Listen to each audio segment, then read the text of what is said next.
시편 7편은 베냐민인 구시의 말에 대하여 다윗이 여호와께 한 노래, 이런 표제가 붙어 있는데, 구약 성경에 이 베냐민 사람 이 구시가 나오지를 않습니다.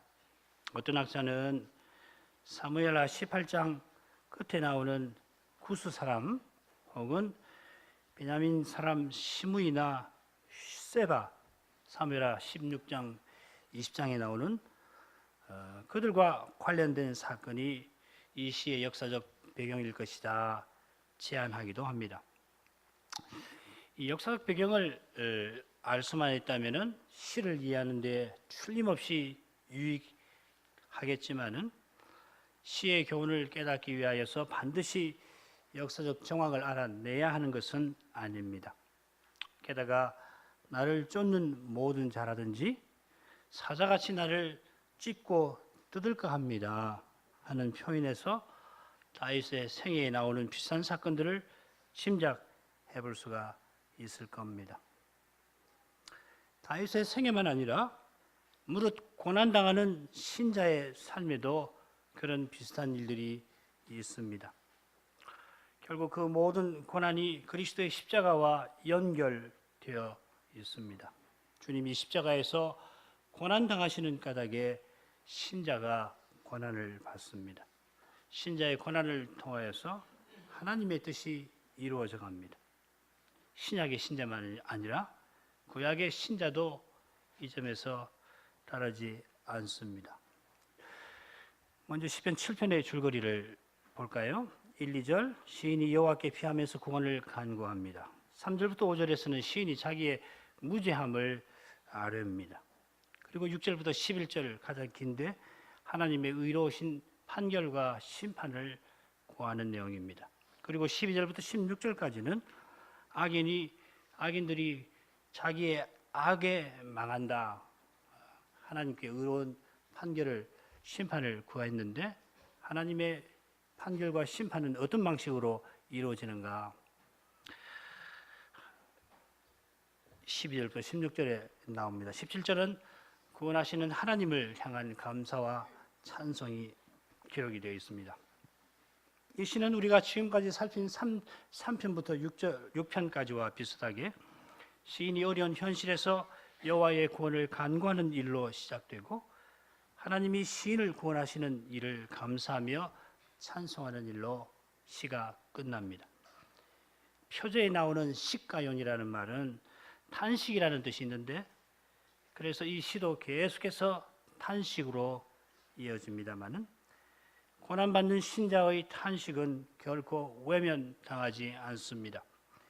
탄식하지 않을 수 없는 그 현실에 처하는 것 자체가 하나님의 전능하신 손안에 있고 그 자비하신 손안에서 연약한 인생이 탄식하면서도 여호와를 부를 수 있는 겁니다.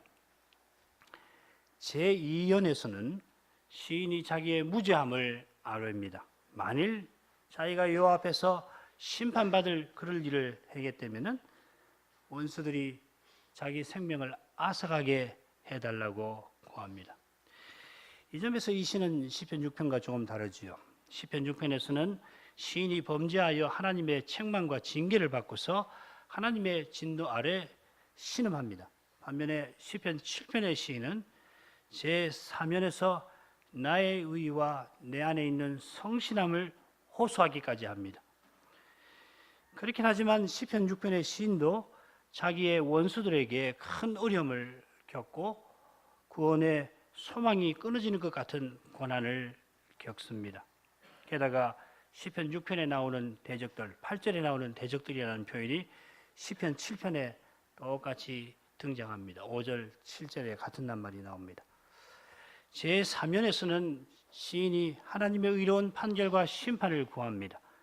하나님은 만민들의 지폐에 둘러싸여서 심판 보좌 위에, 높은 하늘 보좌 위에 앉으십니다. 그 보좌에 앉아서 만민에게 심판하시고 악을 끊고 의를 세우십니다.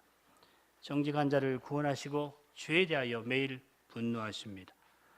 이 하나님의 심판이 어떤 방식으로 이루어지는가 제4연에 기록되어 있습니다. 그 방식은 악인들이 자기 악에 자멸하게 되는 겁니다.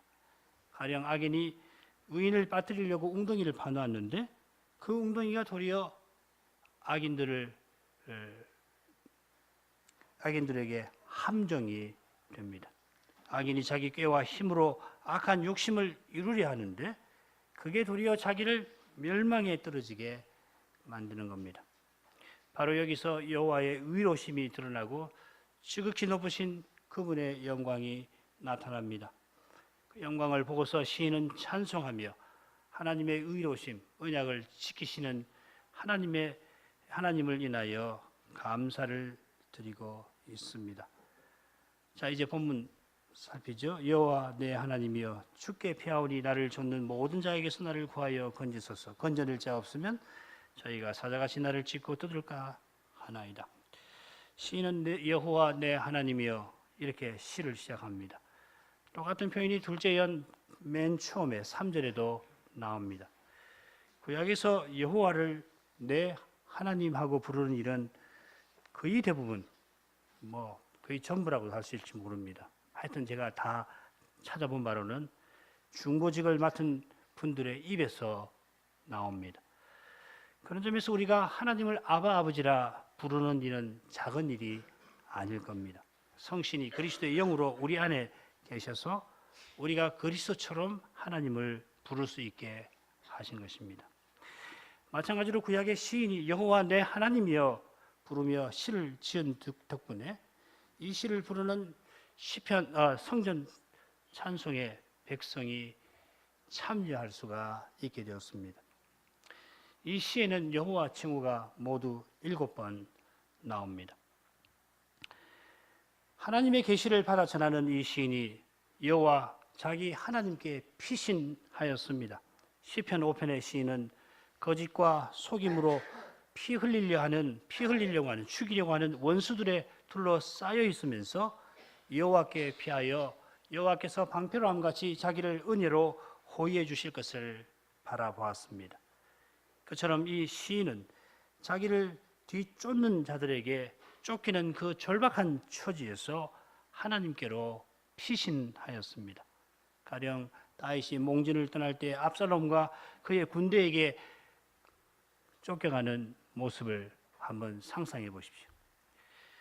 시인이 주님께 피하였습니다마는 눈앞의 현실은 달라지지 않았습니다.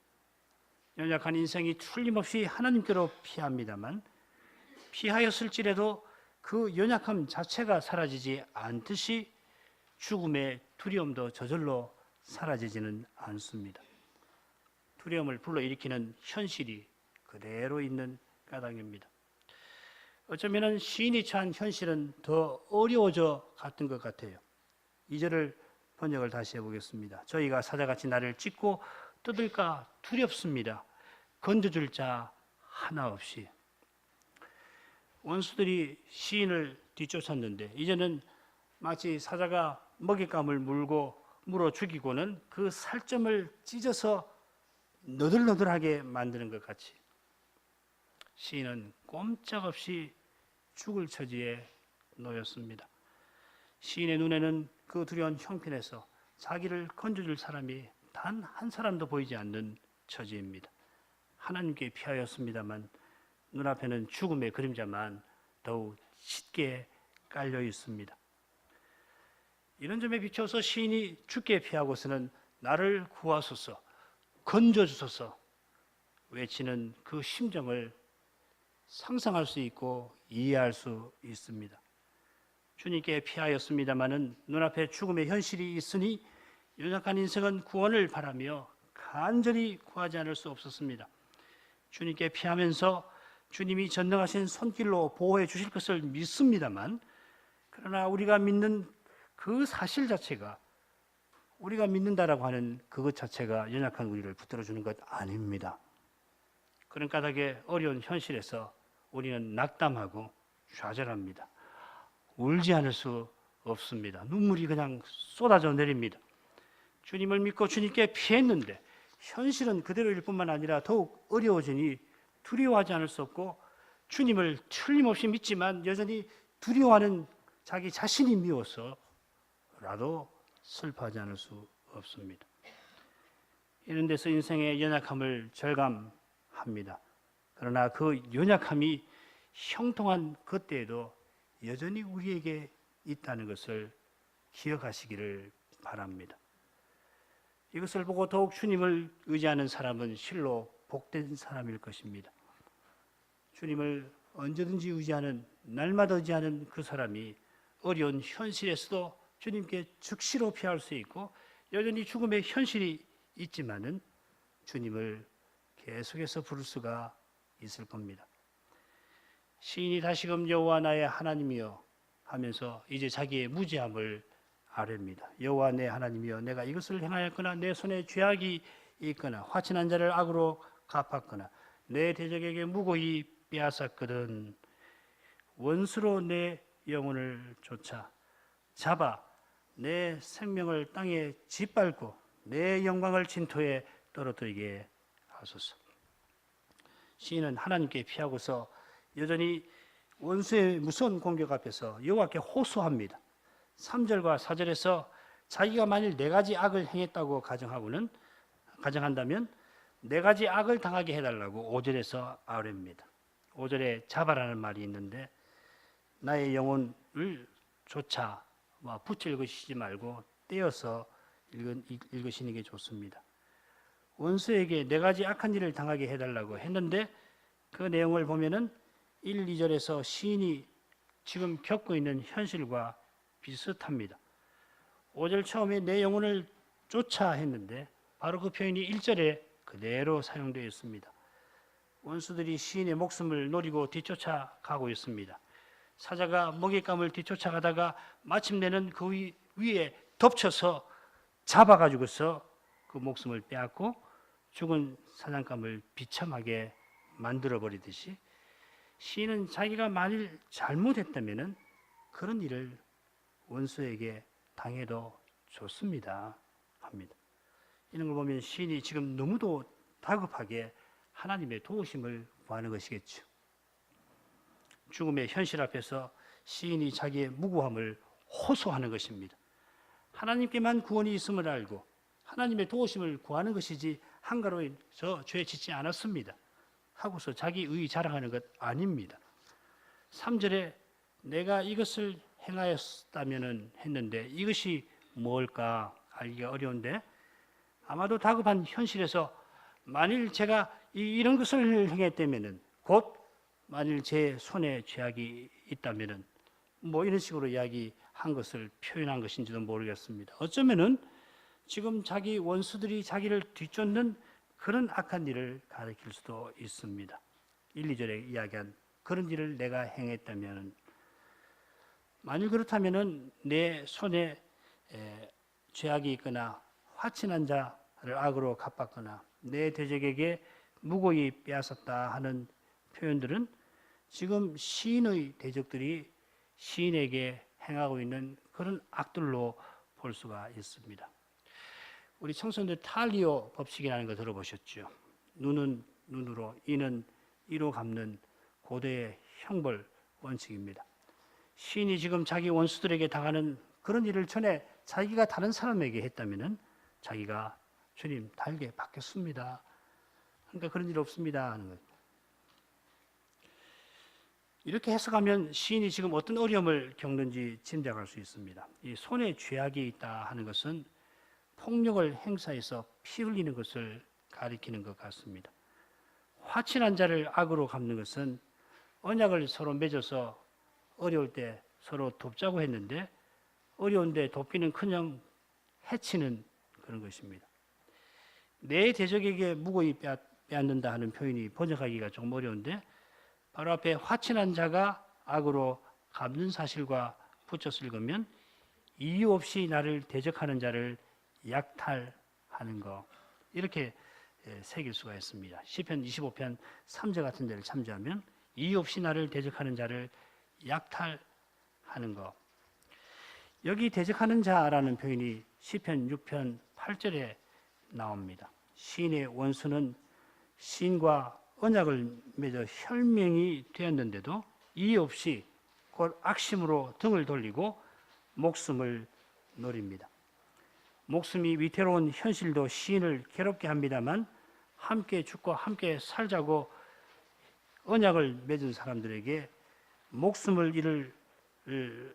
잃을 수 있는 이 처지가 더 시인의 마음을 괴롭게 합니다.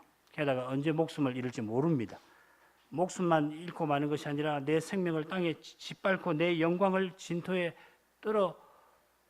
뜨리게 하소서 하는 거 보면 그냥 죽는 게 아니라 비참하게 죽고 시인이 지금껏 살면서 쌓아올린 얻은 모든 명예를 잃어서 부끄럽게 되는 처지에 놓여 있습니다. 그런 절박한 현실에서 시인은 자신의 무고함을 호소합니다. 자기의 의로움을 내세우며 권리 주장하는 거 아닙니다. 하나님만이 이런 자기를 건져 주실 것을 바라고 간곡한 심정으로 자기의 불쌍한 처지를 돌아봐 주시라고 구하는 것입니다. 시인이 하나님 말씀을 쫓아 의로운 길을 걸었습니다만 그 길을 걸을 수 있었던 것이 하나님 은혜에 있음을 잘 압니다. 그처럼 자기가 믿음을 지키고 살았지만 자기에게 죄가 하나도 없다 생각할 수가 없습니다. 자기가 죄가 하나도 없다고 생각하는 사람은 하나님을 의지하지 않을 겁니다. 하나님을 의지하는 사람은 자기가 얼마나 연약한지 철저히 깨닫는 사람입니다. 그런 깨달음이 있어야 겸손해서 의로운 길을 계속 걸을 수 있습니다. 게다가 시인이 죽음의 현실에서 어떻게 구원의 하나님을 향하여 구원받을 권리를 주장할 수 있습니까? 안 됩니다. 그것은. 바로 이런 권리 주장이 우리를 교만하게 만듭니다. 이제 시인은 하나님의 의로운 판결과 심판을 구합니다. 이 부분을 크게 둘로 나눌 수 있는데 우선 6절부터 9절까지를 읽겠습니다. 여호와여 진노로 일어나서 내 대적들의 노를 막으시며 나를 위하여 깨소서. 주께서 심판을 명하셨나이다. 민족들의 지표로 주를 두르게 하시고 그 위 높은 자리에 돌아오소서. 여호와께서 만민에게 심판을 행하시오니 여호와여 나의 의와 내게 있는 성실함을 따라 나를 판단하소서. 악인의 악을 끊고 의인을 세우소서. 의로우신 하나님이 사람의 심장을 감찰하시나이다. 바로 앞에서 시인이 자기의 무죄함을 호소하며 자기가 처한 어려운 현실을 말씀을 드렸는데 이제는 자기의 억울한 처지를 하나님이 살펴 의로운 판결을 내려주십시오 간구합니다. 이 부분에는 따라서 시인의 간구들이 이어집니다만 중간에 시인의 선언이 나옵니다. 6절 처음에 세 가지 간구가 나오고 끝에 주께서 심판을 명하셨습니다 하고 선언합니다.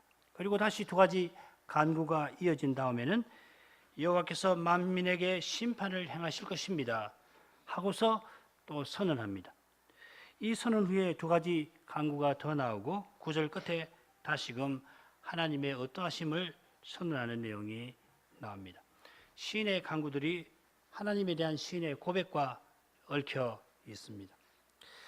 먼저 처음에 나오는 세 가지 간구를 간단히 보죠. 시인은 여호와께서 진노 가운데 일어나 분노하며 자기를 대적하는 자들을 압도해 주시기를 구합니다.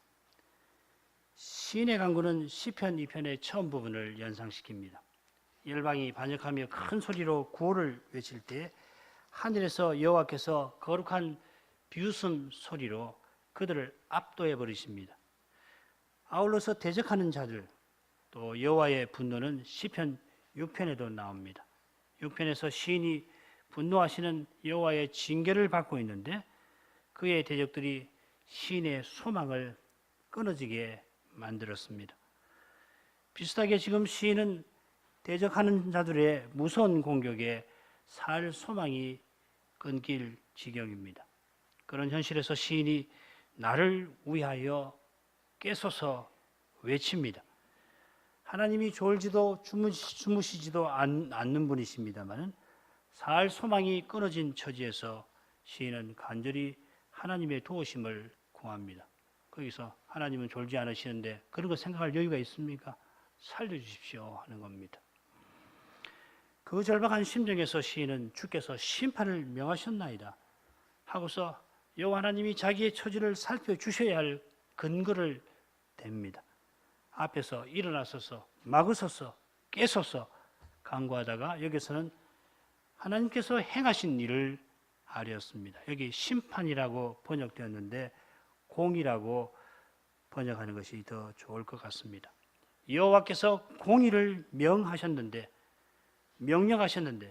지금이야말로 명령하신 대로 공의를 이루어 주실 때입니다 하는 것입니다. 2절에 시인이 고백한 대로 건져낼 자 하나도 없는 형편에서 하나님이 공의를 세워주시기만을 간절히 바랍니다. 시인의 간절한 바람은 하나님이 명하신 대로 친히 이루어 주시는 그 사실을 붙잡은 데에서 나온 겁니다. 태초에 하나님이 말씀하심에 이루었고 명하심에 견고히 섰습니다. 이후로 여호와의 도모는 영영이 서고 그분의 심사가 대대에 이릅니다. 여호와의 도모, 여호와께서 뜻하시는 바가 영영이 선다는 것은 열방의 도모를 패하신다는 뜻입니다. 시편 33편 11절을 나오는 말씀인데 10절에 보면 열방의 도모를 패하신다 하셨습니다. 열방이 사람의 생각을 이루려고 불의를 자행합니다마는 그 불의는 심판을 받아서 여호와의 뜻만이 영원히 설 것입니다. 하나님이 공의를 명하셨으면 그 명령은 틀림없이 이루어져서 장차 의가 거하는 바 새하늘과 새 땅이 세워질 것입니다. 그러나 그때까지는 인간의 생각이 이루어지는가 하면 결코 그렇지 않습니다. 인간의 역사는 인간의 생각이 심판받는 과정이 될 것입니다. 신자도 예외 아닙니다. 아브라함이 브엘사바에서 나그네를 자처하면서 영원하신 하나님의 이름을 불렀습니다마는 그런 때에도 이삭을 번제로 드리라 시험하셔서 아브라함에게 남아있는 사람의 생각을 완전히 버리게 만드셨습니다. 그렇다면 언약 백성을 대적하는 사람들의 악한 생각이 어떻게 하나님의 공의라고 하는 이 도가니를 피할 수가 있겠습니까? 사람의 생각은 그 동아리를 통과할 수 없습니다. 다 녹아버립니다. 우리 눈앞에 사람의 생각이 통하는 것 지금은 그렇게 보일지 모르지만은 하나님의 공의라고 하는 도가니를 지나는 순간 다 녹아버립니다. 하나도 남지 않습니다. 안 믿는 사람은 말 마찬가지고 신자들도 연약한 인생이니까 사람의 생각을 품지 않을 수 없는데 우리가 품는 그 인간의 생각도 다 무너져 버립니다. 절대 통하지 않습니다. 하나님의 공의가 이루어집니다. 하나님이 친히 명하시고 친히 이루십니다. 심판을 공의를 명하신 여호와는 만민의 재판장이십니다. 시인은 여호와께서 만민의 재판장 곧 세상의 심판장으로서 자기의 형편을 살펴주시라고 구합니다.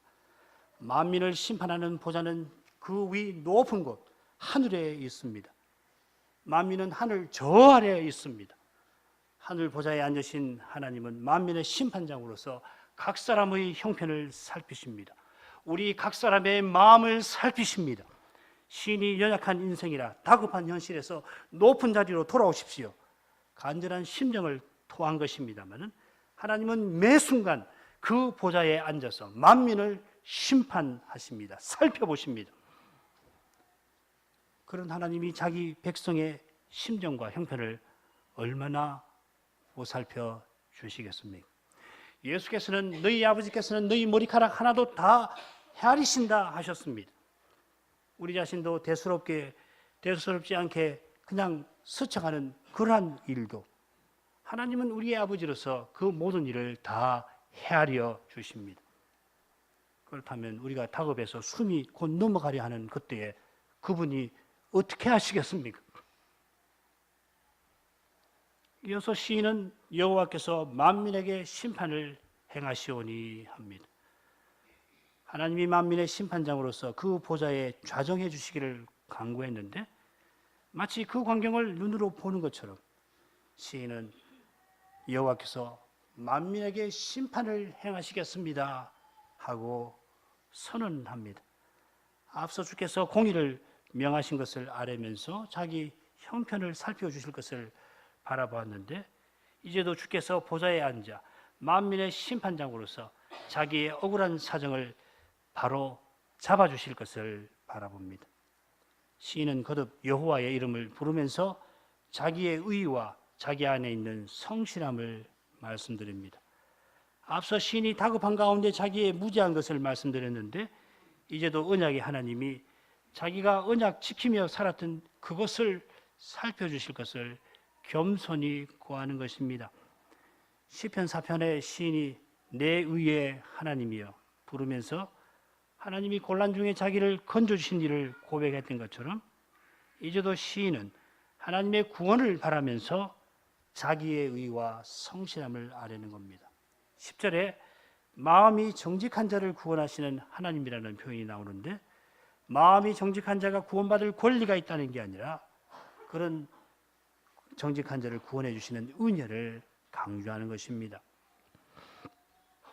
믿음으로 구원받는다, 구원 얻는다 하는 고백은 사람이 행위로 구원 얻지 못한다는 고백입니다. 그래서 우리는 오직 믿음하고 고백합니다. 믿음이 구원 얻는 수단이지만은 구원 얻는 근거가 아닙니다. 구원 얻는 근거는 오직 그리스도입니다. 하나님의 은혜와 사랑만이 우리를 구원합니다. 우리의 믿음이 그 은혜의 선물입니다. 내 믿음이 나를 구원한다고 표현할 수가 있지만, 이 표현은 내가 믿는 하나님이 나를 구원하신다 하는 고백입니다. 우리의 믿음이 떨어지지 아니하는 것은 연약한 우리를 주님이 붙드시는 까닭입니다. 시인이 나의 의와 나의 성실함을 말하는 것은 의로우신 하나님과 그분의 신실하심을 고백하는 것입니다. 그러니까 이 시가 여호와의 의를 감사하는 내용으로 마치는 것은 너무도 자연스럽습니다. 오직 여호와의 의 위에 시인의 의가 굳게 서는 까닭입니다. 믿음은 오직 하나님만 자랑합니다. 믿음은 겸손하지 않을 수 없습니다. 겸손한 마음으로 시인은 의로우신 재판장이 악인의 악을 끝장내시고 의인을 세워주실 것을 구합니다. 의인이 스스로 서질 못합니다. 여호와가 세워주셔야 흔들리지 않습니다. 그처럼 하나님이 친히 악을 끝장내 주시지 않으면 의인이 설 기반이 흔들립니다. 악인이 형통하고 악이 창궐하는 현실에서는 의인도 실족할 뻔하고 그의 믿음도 흔들립니다. 시편 73편 이야기죠. 아브라함이 믿음으로 사명을 이루려 하는데도 그 일이 믿음으로 행하는 그것이 언약을 무너지게 할 수 있는 그 사실, 그 가혹스러운 가능성을 한번 보십시오. 인생은 실로 연약합니다. 날마다 주님의 은혜와 은택이 절실합니다. 이 순간에도 우리가 그리스도의 공효를 의지해야 합니다. 다시금 시인은 하나님의 어떠하심을 아뢰입니다. 의로우신 하나님이 사람의 심장을 감찰하십니다. 심장이라고 번역했는데 심장과 폐부 이렇게 하는 것이 좋습니다. 콩팥이라는 말인데 폐부라고, 심장하고 콩팥인데 그냥 심장과 폐부 이렇게 하면 어떨지 모르겠습니다. 사람의 숨은 생각조차도 그분의 형용하신 눈앞에 숨길 수 없습니다. 심지어 사람이 자기도 미처 알지 못하던 그 생각까지 하나님은 이미 다 아십니다. 나도 나를 잘 모릅니다. 아니, 나는 나를 모릅니다. 그 점을 들어서 어스틴은 사람을 시면이라 표현했습니다. 오직 하나님만 나를 아십니다. 그런 하나님이 그리스도 안에서 나를 사랑하십니다. 이 고백 위에서만 의로우신 하나님이 사람의 심장을 감찰하십니다 하고 말할 수가 있을 겁니다. 이 고백을 떠나면 의로우신 하나님과 그분의 전지한 감찰은 우리에게 숨막히는 공포가 될 겁니다. 못 삽니다. 무서워서 못 삽니다. 이제 셋째 연의 둘째 부분, 나의 방편은 마음이 정직한 자를 구원하시는 하나님께 있도다. 하나님은 매일 의로우신 재판장이시며 매일 분노하시는 하나님이시로다. 하나님의 의로운 판결을 간구하던 시인이 이제 하나님에 관해서 고백합니다. 시인의 고백이 어떤 교훈을 담고 있는지 알기 위해서 이 10절과 11절을 조금 구절을 보죠. 줄거리를. 나의 방편은 하나님께 있도다. 그분은 마음이 정직한 자를 구원하시도다. 하나님은 의인을 위하여 심판하시도다. 하나님은 매일 분노하시는 분이시라. 번역을 조금 고쳤습니다. 시인의 고백에 따르면 한편으로 하나님이 방패처럼 악인에게서 시인을 보호해 주시고 시인을 공격하는 악인에게는 매일 분노하십니다. 다른 한편으로는 마음이 정직한 자 시인을 구원하시고 의인을 위하여 심판을 행하십니다. 하나님은 마음이 정직한 자, 곧 의인을 구원하시려고 날마다 심판하십니다.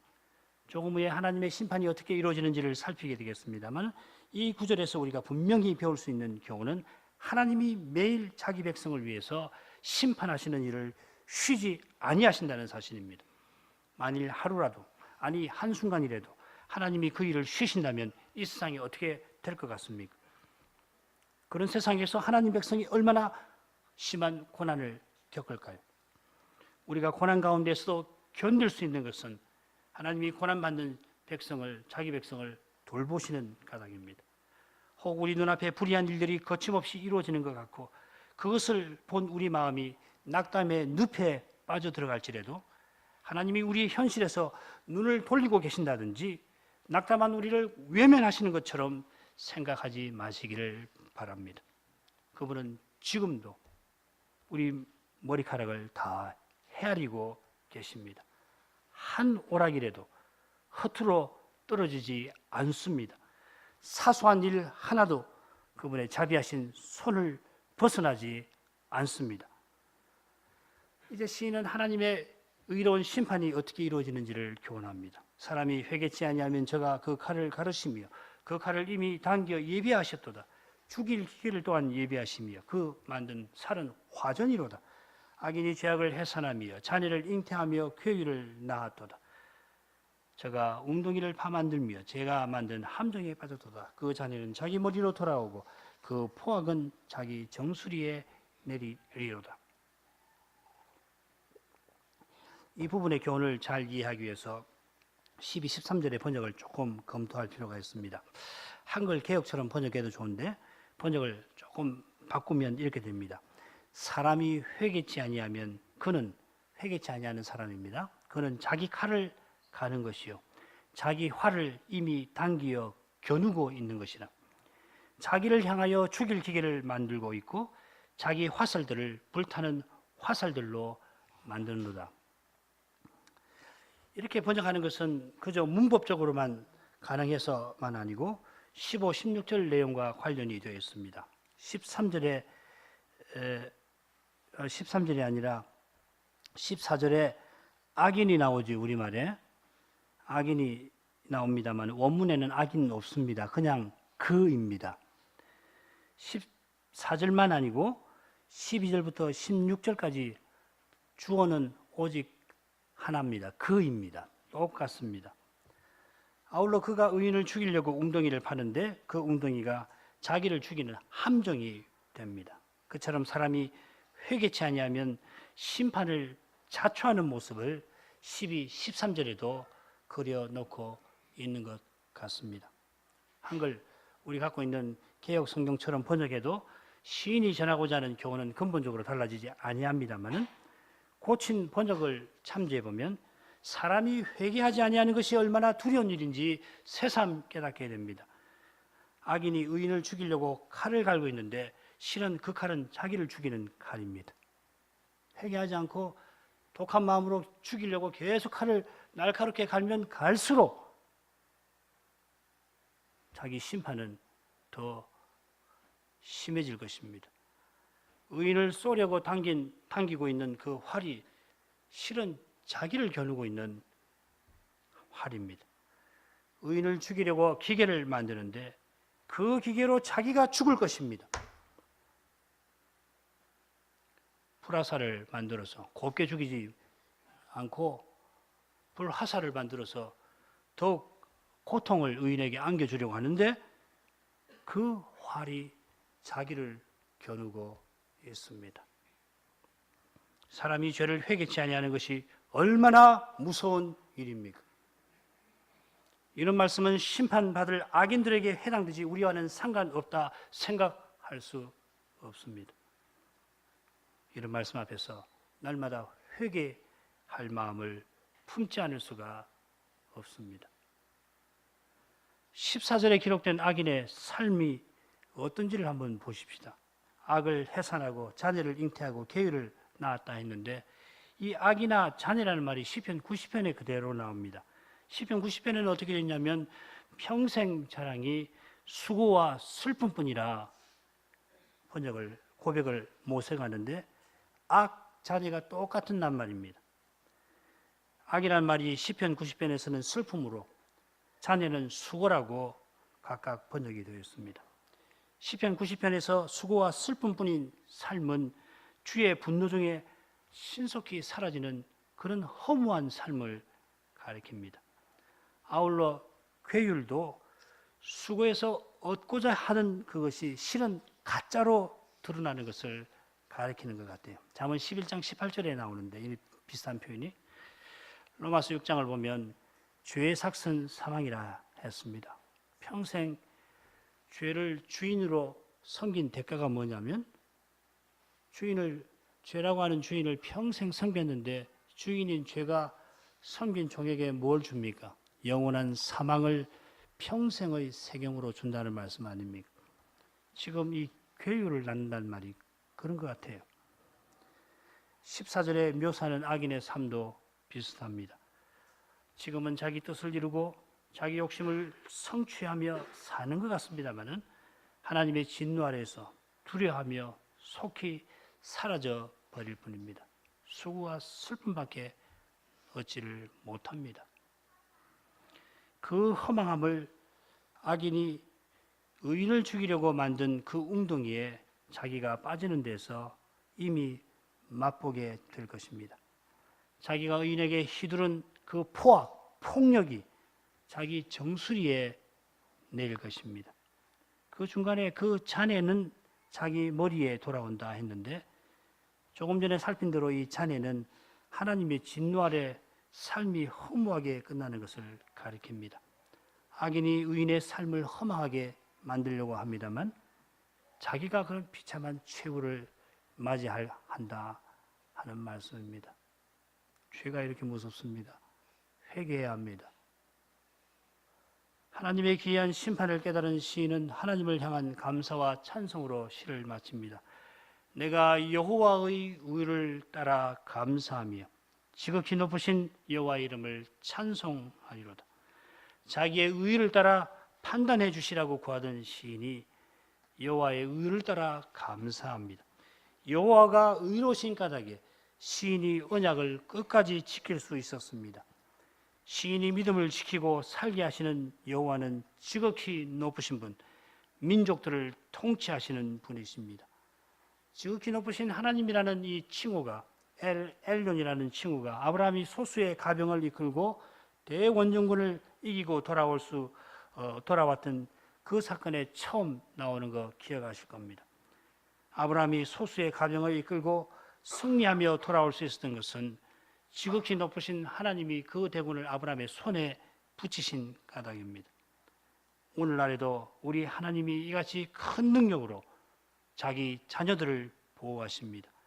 사람의 꾀를 버리고 말씀만 바라는 주의 자녀들이 악인들이 파놓은 웅덩이를 피할 수 없을 것 같습니다만은 그래서 그 올무에 빠져서 꼼짝없이 당할 것 같습니다만 주님이 그 거룩한 능력을 나타내시면 그분의 영광을 보고 찬송하게 될 것입니다. 하나님 이름이 찬송받게 하시려고 부활하신 예수님은 우리의 연약함을 통하여 자기의 거룩한 능력을 드러내십니다. 우리는 그저 하나님을 기다릴 뿐입니다. 그분의 말씀을 바랄 뿐입니다. 사람의 생각을 다 버려야 합니다. 그러면 하나님이 말씀하십니다. 말씀하신 그분은 말씀하신 대로 행하실 것입니다. 기도하십시다. 거룩하신 하나님, 부활하신 그리스도에게 하늘과 땅의 모든 권세를 주셔서 지극히 높으신 하나님의 영광을 주님의 교회를 통하여 이 세상에 나타내려 하십니다. 하나님의 영광은 인생의 연약함을 통하여 그리스도의 거룩한 능력이 드러나는 거기에 있습니다.